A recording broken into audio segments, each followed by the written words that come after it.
Persévérance ou acharnement, c'est une distinction très importante à faire en tant qu'entrepreneur et je vous donne quelques trucs pour discerner l'un de l'autre.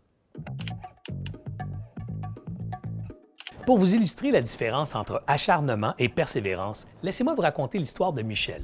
Michel, c'est un père de famille qui veut construire une cabane dans un arbre pour son fils. Et la vision qu'il a de la cabane, elle comporte une échelle à même un tronc d'arbre, mais pas n'importe quel arbre, un érable, du tronc, du bois dur, massif, dans lequel il va planter des clous d'acier pour constituer une échelle pour gravir et grimper jusqu'à l'arbre, jusqu'à la cabane plutôt dans l'arbre.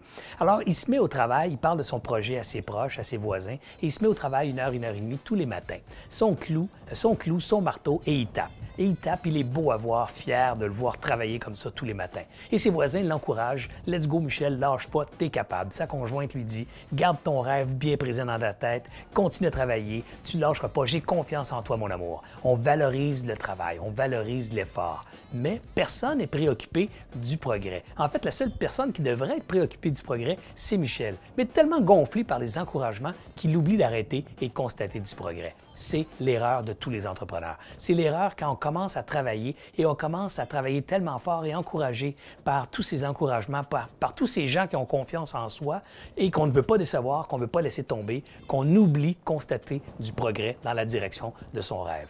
Et c'est ça la différence entre l'acharnement et la persévérance. C'est-à-dire que dans la persévérance, on s'arrête sur une base régulière et on fait un constat de progrès. Est-ce que je suis plus près de mon objectif? Est-ce que j'ai avancé, j'ai parcouru de la distance par rapport à la dernière fois que je me suis arrêté? S'il y a un progrès entre les deux fois, j'ai déjà un bon pas. Et maintenant, je dois m'assurer que le projet est aligné avec l'objectif. Est-ce que j'ai parcouru une distance dans la bonne direction? Si ce n'est pas le cas, j'ai besoin de réaligner mes efforts. Donc, réaligner mes efforts dans la direction de mes objectifs.